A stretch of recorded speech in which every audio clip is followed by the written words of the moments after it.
So picture this. It's the year 1169, Right. and there's this young, frankly, brilliant scholar standing in the royal court of Cordova, and he is just sweating completely through his robes. I mean, you would be too. Oh, absolutely. He's just been summoned before the caliph, Abu Yaqub Yusuf, who is, the absolute monarch of the Almohad Empire. No pressure at all. Right. And his patron, the royal physician, is standing right there giving him this reassuring nod. But then the caliph leans forward and hits this young guy with what has to be the most terrifying trap question you could possibly get in the Middle Ages. Oh, yeah. It's brutal. The caliph just looks him dead in the eye and asks, is the world eternal? Right, which is just, it is the ultimate philosophical landmine. Total landmine. Because to really grasp how dangerous this moment was, you have to look at the theological fault lines back then. Orthodoxy, like standard Islamic theology at the time, stated absolutely that the world was created in time out of nothing by God. Right, a definitive starting point. Right. Exactly. But the ancient Greek philosophers, especially Aristotle, they argued that the universe was eternal, uncreated. So if this young scholar answers eternal, he is instantly branding himself a heretic right in front of the ruler. And that carries a literal death sentence. Yeah. But if he says created in time, he's publicly abandoning the very philosophy he's dedicated his whole life to.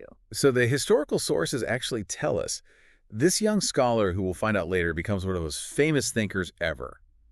He was terrified. I mean, he just froze. He had no idea what to say. None.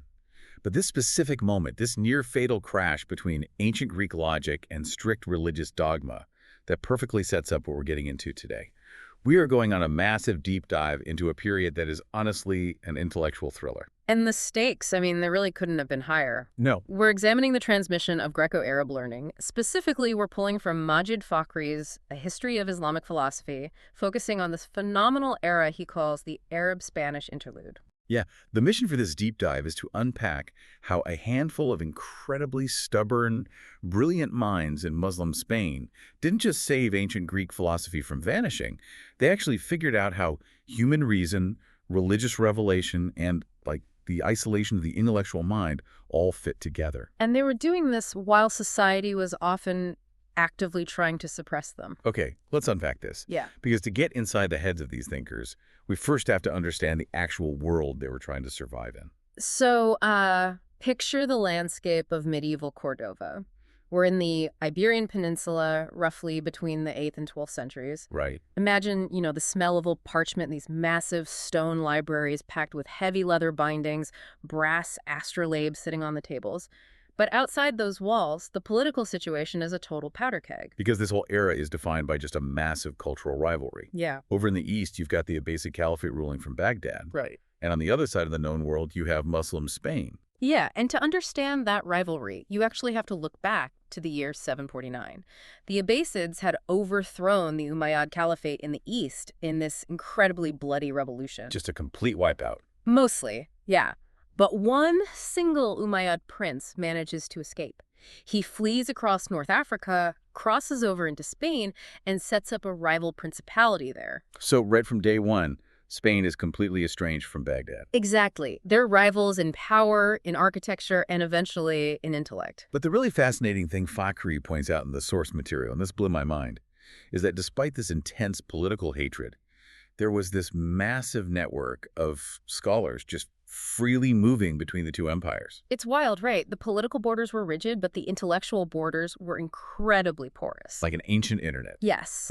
From the 9th century on, you have these scholars making grueling journeys from Cordova all the way to Baghdad, Damascus, Cairo. They'd study in the East and bring back manuscripts. Data on camelback. Exactly. They created this undeniable cultural unity, even while their rulers were actively plotting against each other. But initially, it wasn't philosophy they were bringing back. Right. The Spanish scholars were importing really practical stuff. Very pragmatic. In the early days, Spanish intellectual life was all about jurisprudence, Islamic law, linguistics, medicine, and basic astronomy. Like for navigation and religious timekeeping. Right. The abstract stuff, what they called the ancient learning, meaning Greek logic and metaphysics, that was viewed with intense suspicion. Which honestly makes sense. If you're trying to build a stable society on a frontier, You want doctors and judges. You don't really want people sitting around questioning the fabric of reality. Definitely not. But then, in the 10th century, you get this ruler named Al-Hakam II in Spain, and he completely flips the script. Oh, this guy was wild. He was an intellectual visionary, and honestly, a bit of a showman.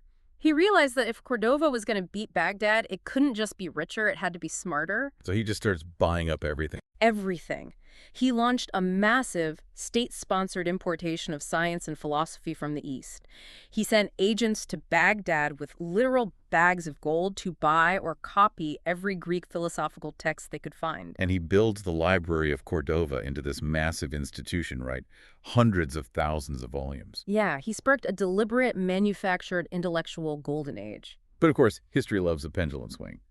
The very next ruler, Hisham II, takes the throne and immediately slams on the brakes. Throws it in reverse, really. Right. He literally issues an edict ordering the burning of all these books of ancient learning, specifically targeting logic and astronomy. It's a devastating blow. But, we have to look at why he did it.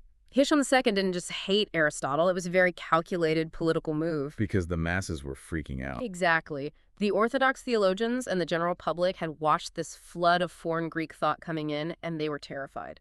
To them, philosophy was an existential threat. It questions the literal scripture. Right. It demanded logical proofs for things they firmly believed should just be taken on faith. For you listening, I see such a direct parallel here to a modern moral panic over, like, AI or a disruptive new technology. Oh, that's a great comparison. Right. A society suddenly gets this massive, unregulated influx of raw data that challenges their whole worldview. The authorities feel their grip slipping, the public is confused, so the knee-jerk reaction is just burn the servers, delete the data to feel safe again. That's exactly what Hisham II did. He sacrificed the library to appease the masses and secure his political power. He made philosophical inquiry a crime. Which begs the question, if the state makes it illegal to study this stuff and literally burns the books, how does this movement survive at all? Well, human curiosity is incredibly stubborn. The book burnings pushed the ancient learning underground, but they couldn't eradicate it. It just goes into hiding. Yeah. And by the mid-11th century, political power in Spain fractured into smaller kingdoms. The central suppression got weak, and you start seeing philosophy cautiously making a comeback. But it was kind of a weird flavor of philosophy at first, right? Not strict Aristotle. The sources mention guys like al-Majid and Ibn Masara. Right, they're the transitional figures. Al-Majridi was a mathematician, heavily tied to bringing the Epistles of the Brethren of Purity to Spain. Which was this big encyclopedia from the East. Exactly. But it mixed Greek philosophy with Neoplatonism, astrology, and mystical Hermetic traditions.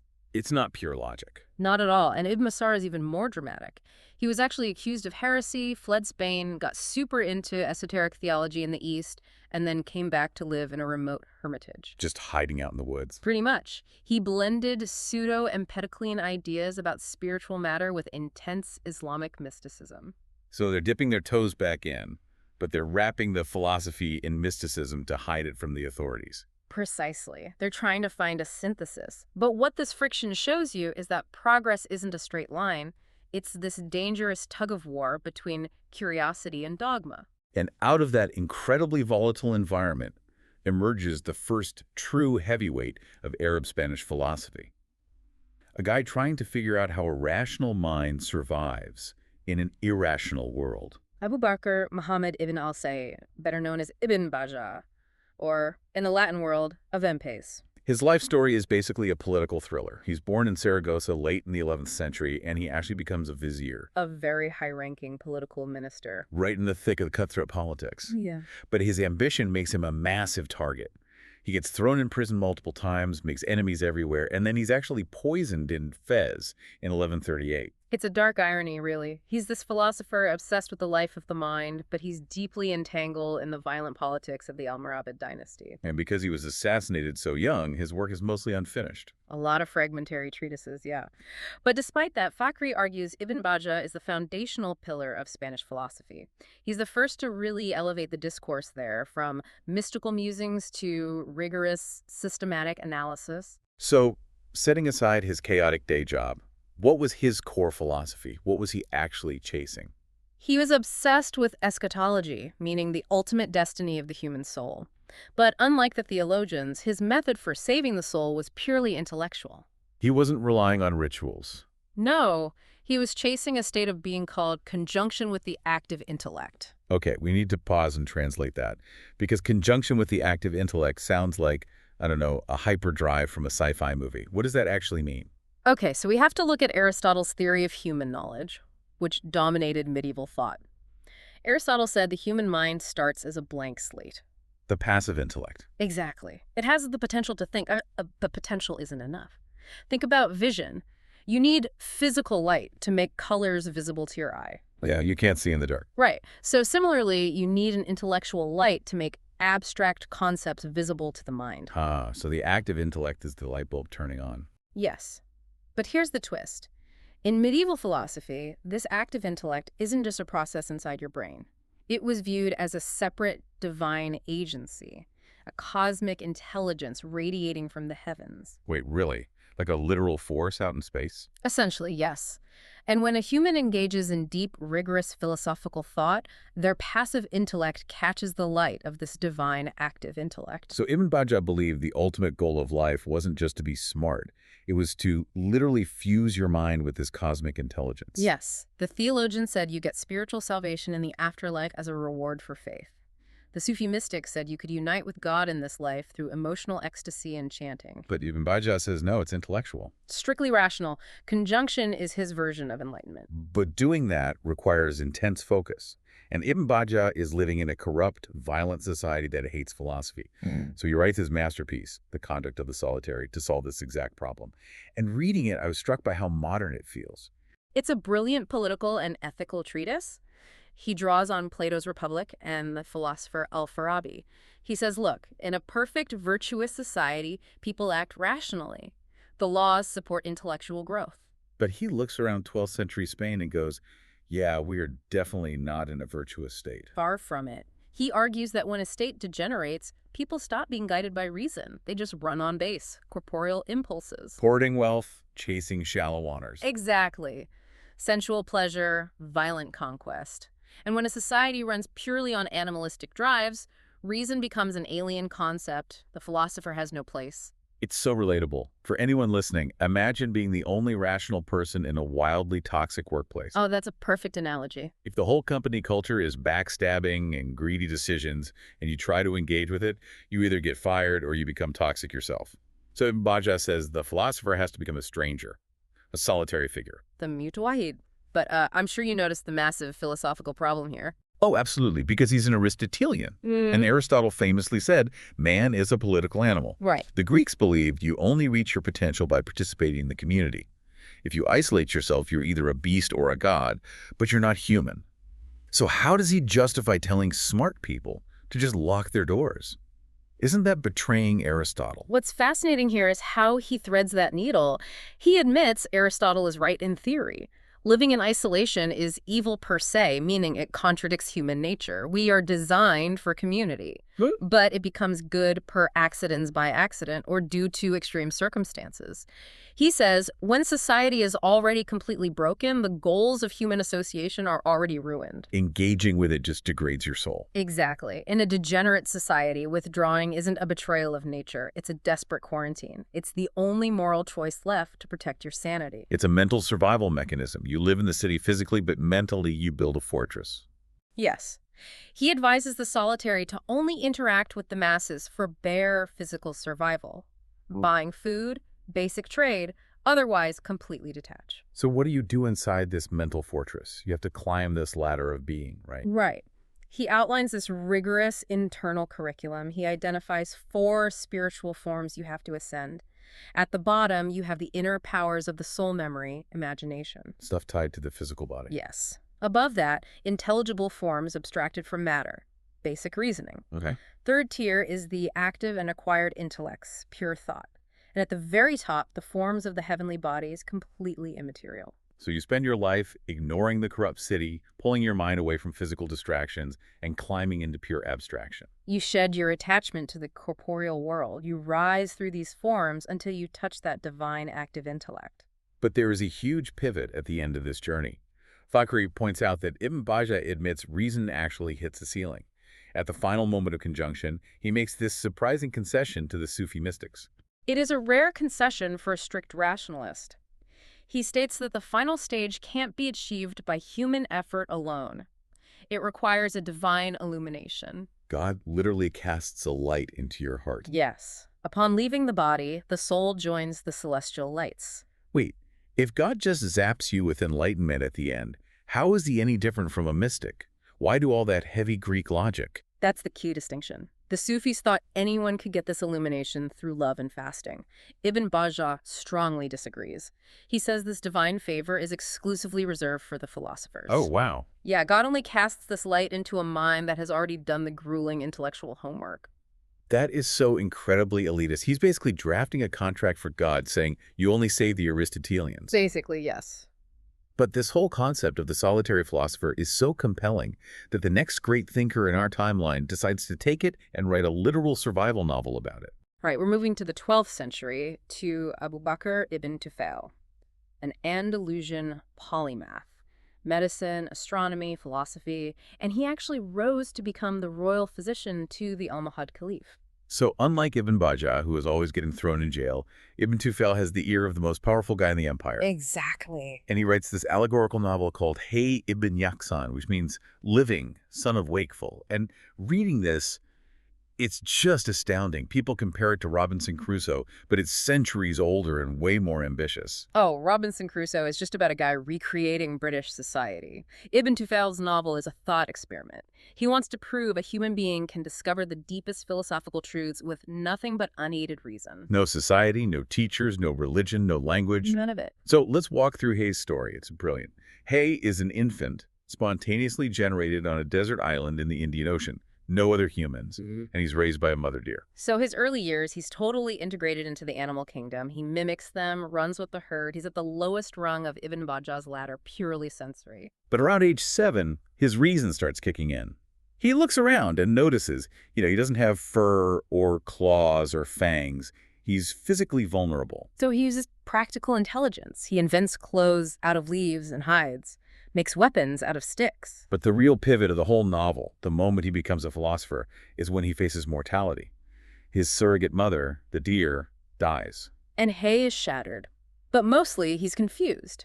He examines the body looking for a cause, checks the eyes, ears, limbs, no injury, no disease. So he decides to do a crude autopsy. With shark stones, yes. Yeah. He opens the chest cavity, checks the organs, gets to the heart, and finds one of the cavities is completely empty. For you listening, this is like a mechanic diagnosing a dead computer. You open the case, check the motherboard, the power supply, all the hardware is pristine. But the machine won't run. Right. So by process of elimination, the mechanic deduces it's not the hardware, it's the software. The operating system is gone. That's a great way to frame it. Hay looks at that empty heart cavity and realizes that whatever lived there, the vital principle has left. The body is just a shell. And right there on the beach, he discovers the concept of the soul. He figures out that life is an immaterial principle. It's a massive leap. Yeah. And once he unlocks that, he starts categorizing the whole world differently. Exactly. Ibn Tufayl meticulously maps out his intellectual evolution. Hay discovers fire, sees that it rises, while heavy objects fall. He masters the earthly world. Then, around age 28, he looks up at the stars. Doing astrophysics from scratch on a beach. He observes the perfect orbits of the planets and deduces that a system this immense and precise cannot be self-caused. There has to be a prime mover, a creator. Which is incredible, but he keeps going. By 35, he's psychoanalyzing God. He applies pure logic. If the creator made the physical universe, the creator can't be bound by physical laws. Right, so he has to be immaterial. Immaterial, infinite, perfect. He deduces the exact monotheistic God using only solitary reason. And then Hay realizes he has a purpose. This threefold vocation. Can you break that down? Sure. He realizes he has 3 obligations. First, to his animal body, but only giving it the bare minimum food to survive, so it doesn't distract him. Yep. Second, to the celestial world, contemplating the heavens. And third, his ultimate destiny, which is where Ibn Tufayl integrates Sufi mysticism. Hay's goal is finally the annihilation of the self. What does that actually look like for him? He tries to completely obliterate his own ego. He enters this unbroken contemplation of the Supreme Being until his identity dissolves and only the awareness of God remains. So he's achieved the absolute peak of spiritual evolution, completely alone. It's a perfect closed system. But Ibn Tufayl introduces a huge complication. A visitor arrives. Right.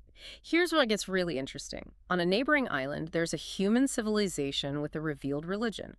Prophets, literal laws, rituals, and their two guys, Absol and Salim. Salim is the exoteric guy, right? Yeah. He loves the outward, literal rules, the structure of society. Exactly, and Absol is esoteric. He thinks the literal stories in Scripture are just metaphors. He's always looking for the hidden mystical meaning. Absol gets fed up with society and sails to the desert island to meditate, not knowing Hay is there. So they meet. Absol teaches Hay how to speak. And once they can talk, he starts explaining his massive cosmic revelations. And Absol is stunned. Right, because Absol realizes everything Hay figured out logically perfectly matches the spiritual truths of Absol's religion. It's the ultimate synthesis. Ibn Tufayl is saying philosophy and religion are two different languages describing the exact same truth. They are in perfect harmony. But this gives Hay a massive crisis of conscience. He thinks, wait, if I know the pure truth, and the people on your island are obsessing over literal rules and money, I have to go save them. He's driven by pure compassion. So they sail back to civilization. Hay starts preaching his advanced allegorical philosophy to the masses, including Salaman, who's now the ruler. How does that go? It is an absolute unmitigated disaster. Total failure. The masses have zero interest in allegorical philosophy. Salomon is deeply offended. The people just lack the intellectual capacity to grasp what Hay is saying. They're looking at this guy in animal skins, talking of the prime mover like he's insane. They just want to know the rules for selling goats. Exactly. And through this rejection, Hay realizes a very dark, deeply elitist truth.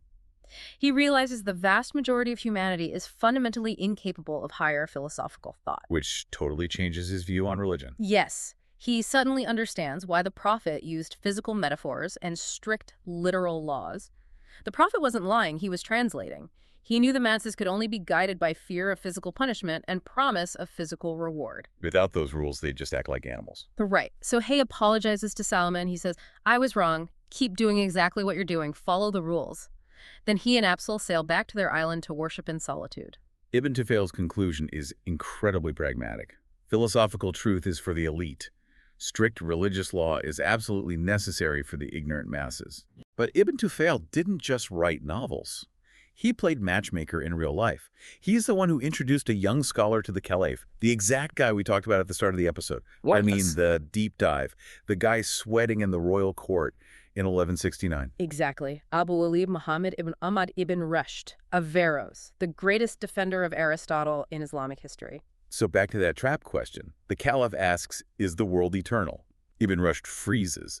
But Ibn Tufayl steps in and covers for him, discussing Plato and Aristotle with the caliph. And here's the plot twist. The caliph wasn't setting a trap. He actually secretly loved ancient philosophy. He just complains that Aristotle's Arabic translations are confusing and he needs someone to explain them. So he commissions Ibn Rushd to retranslate and comment on the whole body of Aristotle's work. And what makes Ibn Rushd so unique for this job isn't just his intellect, it's his day job. He was a qadi, a chief religious judge in Seville and Cordova. He literally wrote the book on Islamic jurisprudence. Exactly. He's not an outsider hiding on an island. He's the ultimate religious insider enforcing the laws. So when he defends philosophy, he does it with the full weight of Islamic legal tradition. And he took the commission seriously. He wrote massive, intermediate, and short commentaries on everything. But the irony is, it didn't change his own world. After he died in 1198, the political climate in the Muslim world hardened against philosophy. His works were suppressed by guys like Ibn Taymiyyah. But his ideas escaped to Europe, right? Oh, entirely. His commentaries were translated into Hebrew, then Latin. They crossed the Pyrenees. He became an intellectual titan for Jewish thinkers like Maimonides and Christian theologians like St. Thomas Aquinas at the University of Paris. They just called him the commentator, right? Like capital C. Yes. Thomas Aquinas writes the philosopher for Aristotle and the commentator for Ibn Rushd. He was a foundational pillar of the European Renaissance. Because he was a judge and a philosopher, he wanted to solve the biggest headache of his era. Yeah. Stopping theologians and philosophers from tearing each other apart. And he built a robust legal and logical system for it. It starts with one core postulate: truth is one. So, no religious truth versus scientific truth. Right. Reason and revelation are two infallible sources of truth from the same divine source. They logically cannot contradict. Okay, I have to push back on behalf of the theologians here. If they don't contradict, why does the Quran have so many confusing physical metaphors. Like, if God is immaterial, why does it talk about God having a hand or sitting on a throne? Why write it like a fantasy novel instead of a metaphysics textbook? It's a brilliant point, and Ibn Rushd answers it using Aristotle's theories of rhetoric. He says humanity is not a monolith. People have vastly different intellectual capacities. If God wants to talk to everyone, he can't just use complex philosophy. He has to use three types of arguments. Okay, let's break those down. First, demonstrative arguments. Yeah. Pure logic, math, undeniable proofs. That's for the philosophers. Second, dialectical arguments. Debate, probability, back and forth reasoning. That's for the theologians and lawyers. And the third? Rhetorical arguments. Persuasive, emotional, physical imagery. That's for the vast majority of humanity. The masses. So, God sitting on a throne is just a rhetorical argument to convey sovereignty to a farmer who doesn't know the term prime mover. Exactly. It's an act of divine mercy. The scripture uses all three so everyone can attain salvation. But this brings up Tufayl, the rules of interpretation. Because if you're a philosopher reading about a physical throne, logic forces you to interpret it metaphorically. But as a judge, Ibn Rushd is super strict about when you're allowed to do that. Very strict. You can't just interpret everything metaphorically or you destroy the text. You can only use Tufayl when there's no historical consensus on a verse or when two verses contradict. Or, and this is huge, when the literal text undeniably conflicts with the demonstrative proofs of natural reason, then reason dictates the verse is allegorical. And this is where he gets genuinely angry at the Asherite theologians. He thought they committed a massive sin by divulging these philosophical interpretations to the uneducated masses. He considered it catastrophic. They took simple rhetorical metaphors that kept people moral and happy and publicly debated the complex theology behind them. It just shatters the common person's literal faith without giving them the tools to understand the deep philosophy. It sows heresy and societal discord. The masses must take ambiguous scripture at face value. Period. But to keep society from splintering, he lays out this irreducible core of faith. Dogmas everyone must believe literally. Yes, God's existence, absolute unity, perfection, the creation of the world, prophecy, God's justice, and physical resurrection. Deny those, and you're outside the faith. So, having set the ground rules, Ibn Rushd decides to clean house. He puts the preceding centuries of thought on trial, specifically the famous theologian al-Ghazali and his fellow philosopher Ibn Sina. Right.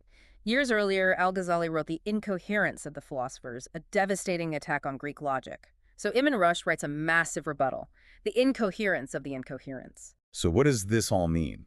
Let's look at the first charge against al-Ghazali. Causality. Al-Ghazali argued cause and effect don't exist. If you put cotton in fire, the fire doesn't burn it. God burns it. Which sounds crazy, but the Asherites believed God recreates the universe in every single instant.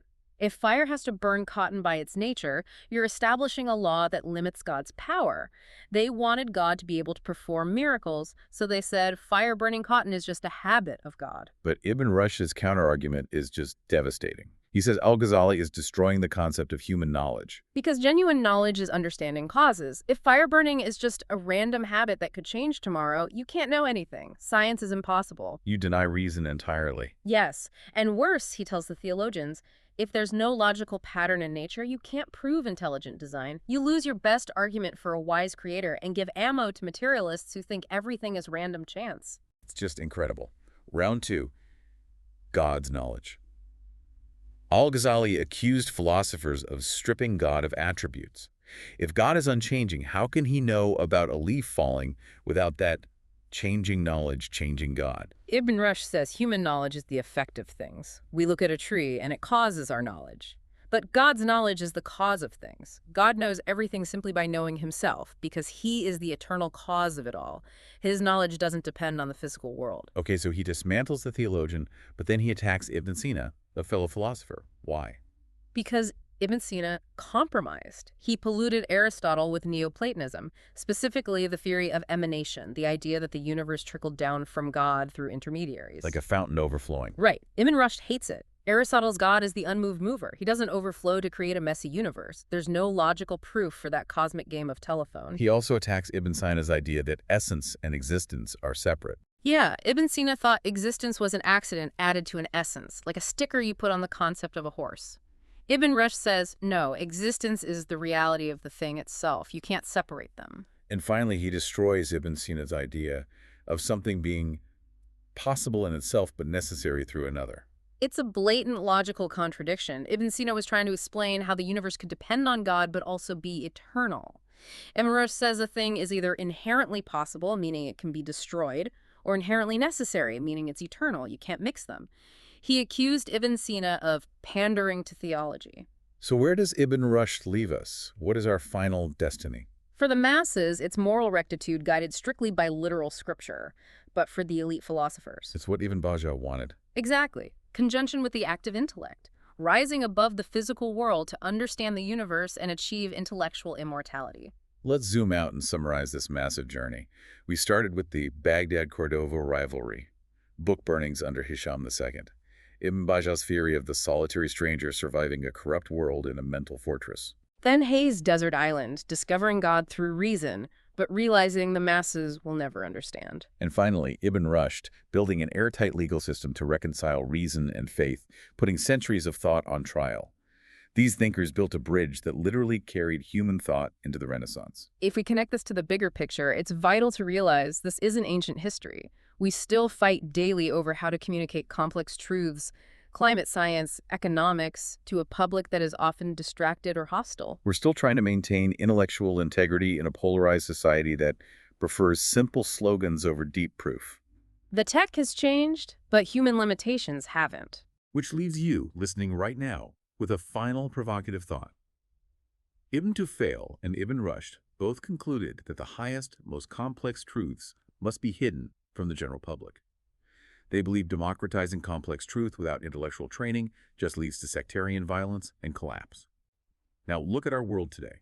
The internet is this unprecedented experiment where every complex paper, theological debate, and wild conspiracy is instantly broadcast to everyone on Earth, regardless of their capacity to understand it.